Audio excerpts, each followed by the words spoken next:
نہیں کرتا کہ کیا کر رہے ہیں، کیوں کر رہے ہیں، ضرورت ہے یا نہیں ہے. لیکن اس وقت جو ٹاپک ہے وہ وقت ہے. وقت کی اہمیت ہے، اپنے مقصد کو سمجھنا ہے. تو جو کچھ ہم کر رہے ہیں اگر آپ غور کریں تو یہ ضرورت ہے، یہ مقصد نہیں ہے. ضرورت ہے نا، کھانا میری کیا ہے، ضرورت ہے، مقصد تو نہیں ہے. مقصد تو عبادت ہے. عبادت پر قوت پانے کے لیے میں کھانا کھاتا ہوں، عبادت پر قوت پانے کے لیے مجھے پانی پینا ہے. جو اچھی اچھی نیتیں ہیں عبادت پر قوت پانے کے لیے اور یکسوئی کے ساتھ عبادت کرنے کے لیے میں اپنے گھر والوں کے لیے روزگار کماتا ہوں تاکہ میں اور میرے گھر والے محتاجی سے بچیں اور میں یکسوئی کے ساتھ دل جمعی کے ساتھ رب کی عبادت کر سکوں. تمام تر اچھی نیتوں کا محور، تمام تر اچھی نیتوں کا مرکز یہ اللہ کی عبادت بنتی ہے. اللہ کی عبادت کرنے کے لیے، اللہ کی عبادت پر قوت پانے کے لیے.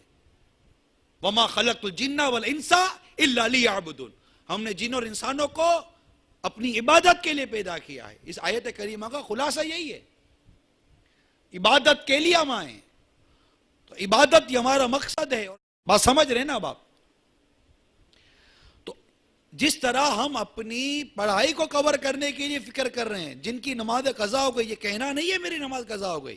نماز قضا کرنا گناہ ہے اور گناہ کا اظہار کرنا یہ بھی گناہ ہے.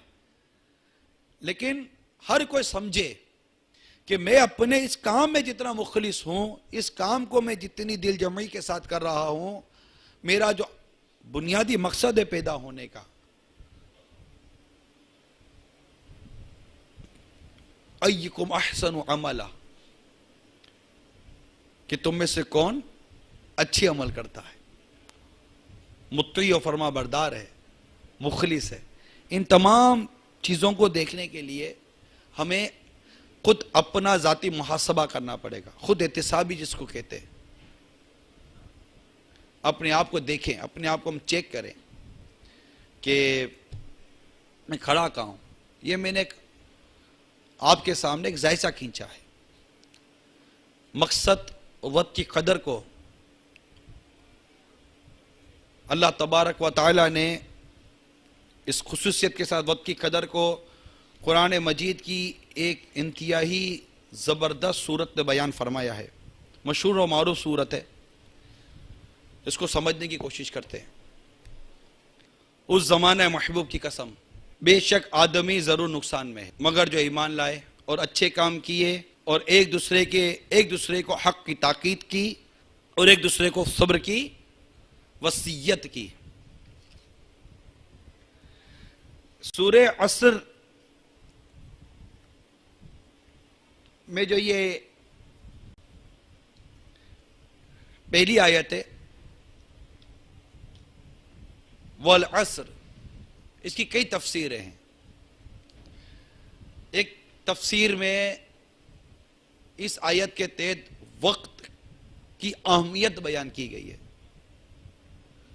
زمانے اور وقت کی اہمیت کو سمجھایا جا رہا ہے. پھر آگے ارشاد ہوتا ہے ان الانسان لفی خسر، بے شک آدمی ضرور نقصان میں ہے. بات واضح ہو گئی، آدمی ضرور نقصان میں ہے.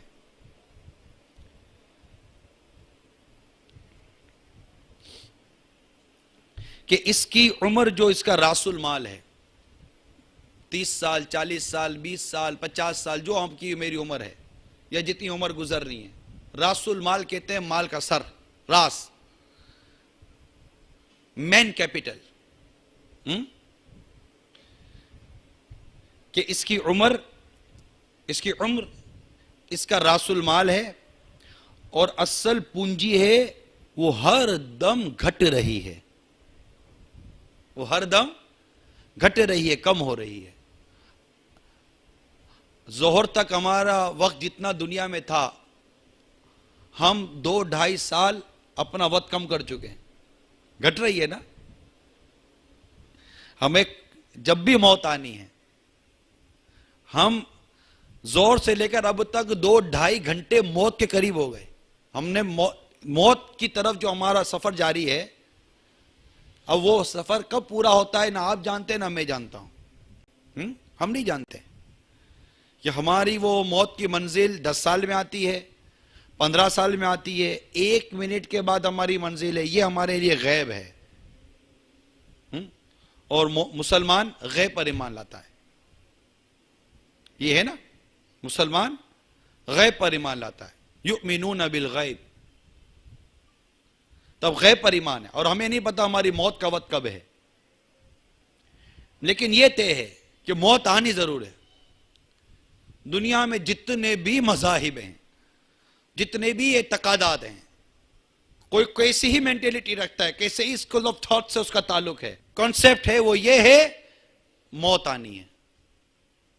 مرنے پر سب کا اتفاق ہے، کوئی بھی ڈینائی کر ہی نہیں سکتا کہ موت نہیں آئے گی۔ یہ کسی کو پتا نہیں کہ کب آئے گی۔ بچہ پیدا ہوتے ہی مر جاتا ہے، اور 100 سال کے بوڑھے کے لیے موت کی دعا کی جاتی ہے، اس کو موت نہیں آ رہی ہوتی۔ یہ اللہ جانتا ہے کہ موت کب آنی